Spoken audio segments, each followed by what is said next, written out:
दिनै नंगौ जोंहा मोनसे जयनिं हाबाफारि लानाय जादों।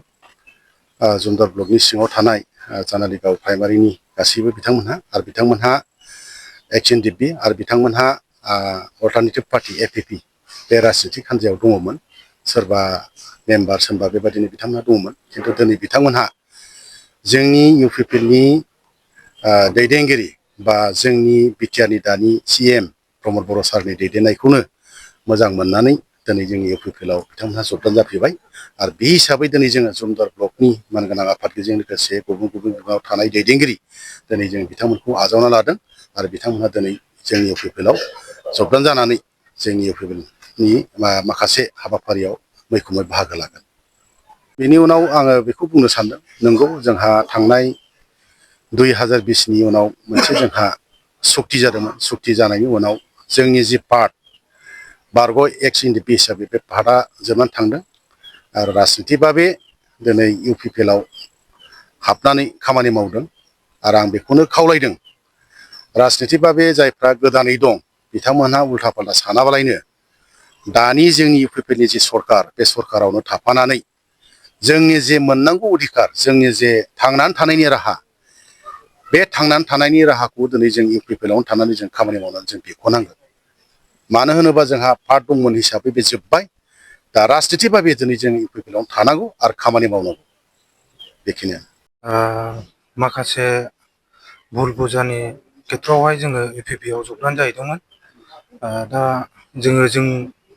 जोंनि भुलफोरखौ जोङो मोनथिफिननानै दा जों इउपिपिएल हान्जायावहाय जबदान जाफैफिनबाय।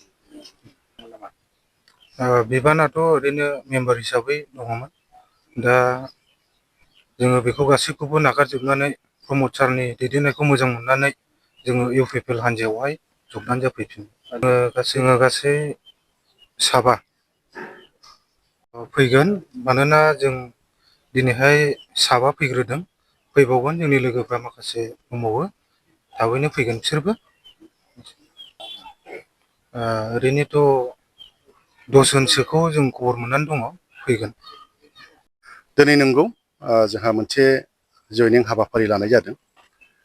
जुमदार ब्लकनि सिङाव थानाय जानालिगाव प्राइमारिनि गासैबो बिथांमोनहा आरो बिथांमोनहा एक्सन डिपि आरो बिथांमोनहा अल्टारनेटिभ पार्टी एपिपि बे राजनितिक हान्जायाव दङमोन। सोरबा मेम्बार सोरबा बेबायदिनो बिथांमोनहा दङमोन। खिन्थु दिनै बिथांमोनहा जोंनि इउपिपिएलनि दैदेनगिरि बा जोंनि बिटिआरनि दानि सिएम प्रमद बर' सारनि दैदेननायखौनो मोजां मोननानै दिनै जोंनि इउपिपिएलआव बिथांमोनहा जबदान जाफैबाय।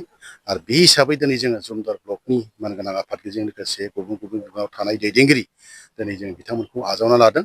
आरो बिथांमोनहा दिनै जोंनि इउपिपिएलआव जबदान जानानै जोंनि इउपिपिएलनि माखासे हाबाफारियाव मैखोमै बाहागो लागोन। बेनि उनाव आङो बेखौ बुंनो सानदों, नंगौ जोंहा थांनाय 2020नि उनाव मोनसे जोंहा सक्ति जादोंमोन। सक्ति जानायनि उनाव जोंनि जि पार्ट बारग' एक्स इन्डिपि हिसाबै बे पार्टआ जोबनानै थांदों। आरो राजनिति भाबे दिनै इउपिपिएलआव हाबनानै खामानि मावदों। आरो आं बेखौनो खावलायदों, राजनिति भाबे जायफ्रा गोदानै दं बिथांमोनहा उल्था फाल्था सानाबालायनो दानि जोंनि इउपिपिएलनि जि सरकार बे सरकारावनो थाफानानै जोंनि जे मोननांगौ अधिकार, जोंनि जे थांनानै थानायनि राहा, बे थांनानै थानायनि राहाखौ दिनै जों इउपिपिएलआवनो थानानै जों खामानि मावनानै जों बेख'नांगोन। मानो होनोबा जोंहा पार्ट दंमोन हिसाबै बे जोब्बाय। दा राजनिति भाबे दिनै जों इउपिपिएलआवनो थानांगौ आरो खामानि मावनांगौ।